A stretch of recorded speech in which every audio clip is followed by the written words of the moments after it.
আপনি এত বড় একটা পরাজয় তারা হজম করতেছে। তারা আওয়ামী লীগের মুখপাত্র, এটা সবাই প্রকাশিত, 15 বছর যাবত এটা লুকানোর কিছু নাই। আওয়ামী লীগ পরাজয় মানে তাদের পরাজয়, হাবিব ভাই রাইটলি বলেছে। এবং রাইটলি বলেছে শুভেন্দু এখন আওয়ামী লীগের মুখপাত্র, আওয়ামী লীগের প্রেসিডেন্টের ভূমিকা পালন করতেছে। রাইটলি তারা করেছে, কারণ তাদের তো সব গেল।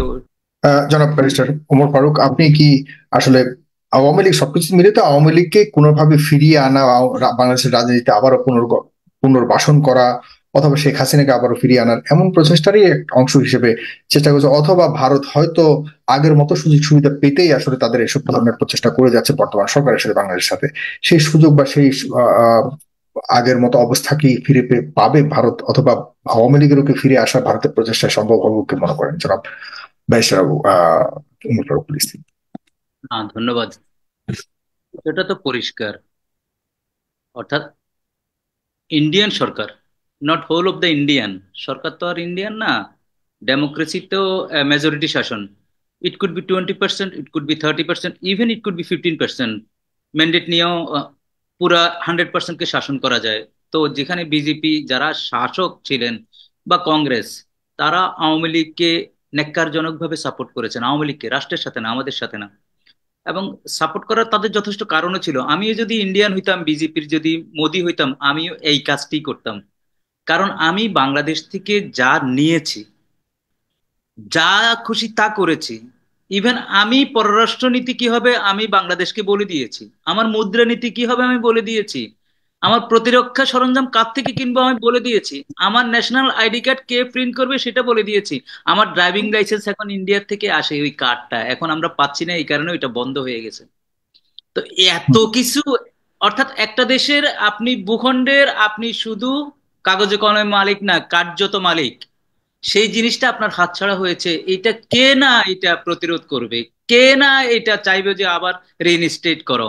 এটা আমি ওদের জন্য দোষের কিছু ভাবি না, ভাবছি যে আমাদের দেশের যেই অকুতোভয় সৈনিকরা সবাই মিলে এই একটা কঠিন একটা বিপদ থেকে আমরা মুক্ত হয়েছি, সেটি কি আবার আপনি মনে করেন এত তাড়াতাড়ি বিলীন হয়ে যাবে? আমার মনে হয় না।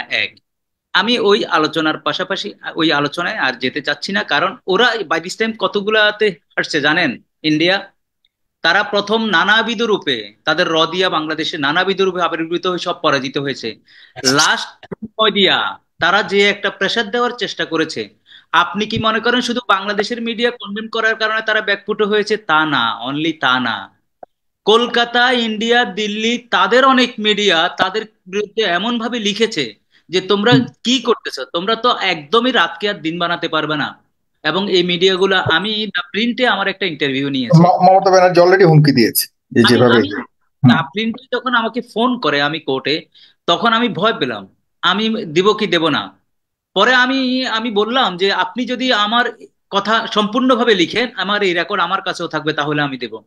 আমি হুম। দেখলাম যে না, আমাদের গণমামলা টামলা নিয়ে ওনারা একটা রিপোর্ট করলো, এবং দা প্রিন্ট দেখলাম যে আমার মতো করেই একদম এক্স্যাক্টলি ওটা ছেপেছে। আমি এই উদাহরণ দিছি এই কারণে, আপনি হুম। মনে করেন না ইন্ডিয়াতে ফেক নিউজ 60% যদি যারা ছড়িয়েছে, প্রকাশ করেছে, প্রপাগান্ডা দিয়েছে, 40% কন্ডেম করেছে ওদের দেশের ভিতর থেকে। আমি এখন এই আলোচনার বাইরে শুধু বলতে চাই, বাংলাদেশের মানুষ যেভাবে এটা হ্যান্ডেল করেছে তাদেরকে আপনি কৃতিত্ব দিতে হবে। কি কারণে? আমার লয়ার মারা গেছে, চিন্ময়ের ওইটা নিয়ে আমার একজন আইনজীবী মারা গেছে। দেখেন, কোনো নেতৃত্ব নাই, কিন্তু প্রত্যেক জায়গা থেকে কমান্ড এসছে, কোনো কিছু করা যাবে না।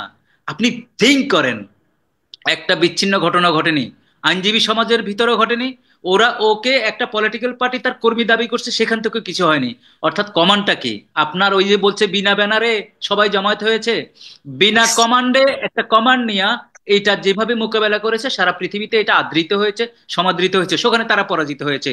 এরপরে দেখেন কূটনীতিক পরাজয়টা কোথায়, আপনাকে বুঝতে হবে, তারা পাগল হয়ে যাবে। দিল্লি থেকে ইউর সমস্ত রাষ্ট্রদূত ডক্টর ইউনূসের সাথে দেখা করতে তেজগাঁয়ে এসছে। আপনি বুঝেন, কূটনীতিটা বুঝেন। আপনি এত বড় একটা পরাজয় তারা হজম করতেছে।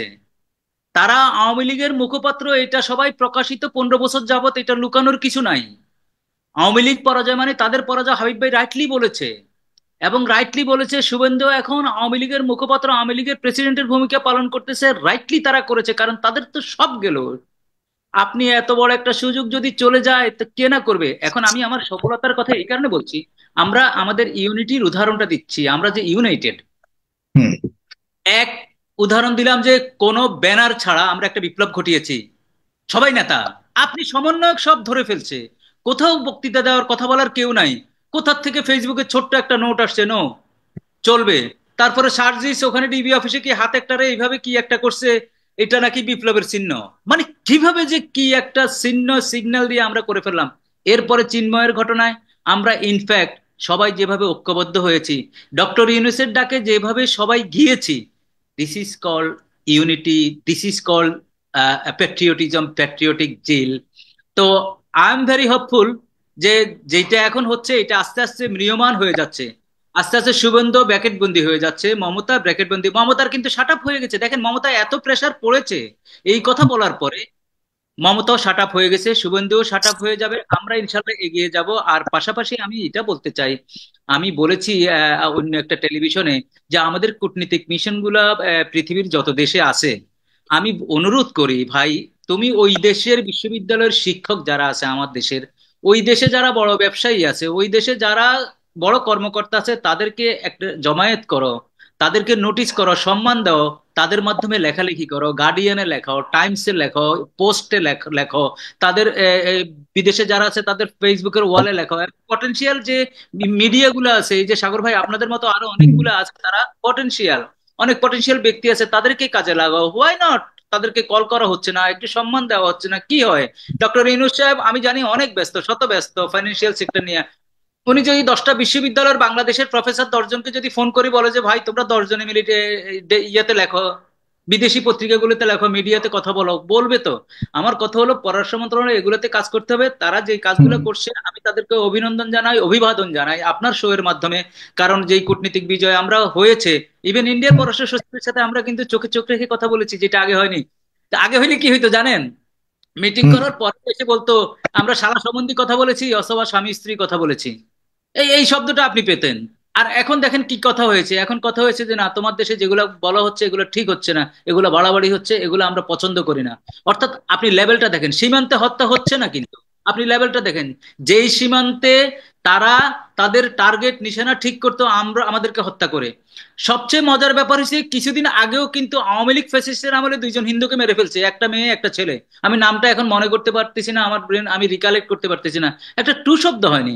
আর এখন এসে তারা মানে পাগলের মতো হয়ে গেছে, এটা পরিষ্কার হয়ে গেছে পৃথিবীর কাছে। তো আমাদের কূটনীতিক মিশন গুলা যেভাবে সফলতা দেখিয়েছে, এটির সফলতা আমি অধিক সফলতা চাচ্ছি, এবং কূটনীতির মাধ্যমে ফয়সালা হবে who will going to win, এবং ইনশাল্লাহ উইল গোয়িং টু উইন, এবং আমরা উইনিং সিটে আছি। আমরা এইটার অর্থ এটা না যে আমি ব্যাকফুট থেকে উইনিং এ যাব, আমি উইনিং সিটে আছি। এই উইনিং সিটের গতিটা আমার বাড়বে ইনশাল্লাহ, কূটনীতিতে আমরা চ্যাম্পিয়ন হব, এবং সারা পৃথিবী আমাদেরকে স্বীকৃতি দেবে, যেটা আগেও ছিলাম আমরা সম্প্রীতির দেশ, মানবিক মানবতার দেশ, এবং এখানে সংখ্যালঘু সংখ্যাগুরু বলে কেউ নেই, সবাই বাংলাদেশের নাগরিক হিসেবে সবাই ট্রিটমেন্ট বাংলাদেশ। পায়। বরঞ্চ আমরা যারা একটু লেবার আপ আছি, আমরা যারা একটু ভালো অবস্থায় আছি, আমরা দুর্বলদেরকে আমরা আঁকড়ে রাখি, আগলে রাখি, নিরাপদে রাখি। এটিই বাংলাদেশ, এটি ধন্যবাদ। প্রতিষ্ঠিত হবে, এটি প্রতিষ্ঠিত হয়েছে, আমরা সেই জি, প্রিয় প্রত্যাশায় আছি। দর্শক, প্রিয় দর্শক, খুব চমৎকার ভাবে বলেছেন ব্যারিস্টার ওমর ফারুক কি করণীয়, কি করা উচিত আমাদেরকে পৃথিবী ওয়াইড শক্তিশালী করবার ক্ষেত্রে কূটনৈতিক সম্পর্ককে আরো জোরদার করার জন্য যে উপদেশগুলি পরামর্শগুলি দিয়েছেন সেগুলি আসলে কতটা সঠিক বলে মনে করেন। আপনাদের কাছ থেকে মতামত চাই, আপনার কমেন্ট বক্সে অবশ্যই লিখবেন। যারা দেখছেন অবশ্যই শেয়ার করবেন অনুষ্ঠানটিকে। আমরা চমৎকার কিছু তথ্য বা আমরা কিছু উপদেশ পরামর্শ দিচ্ছি সরকারের কাছে, সরকার এগুলোকে গ্রহণ করতে পারে, আপনাদের সহযোগিতা প্রয়োজন।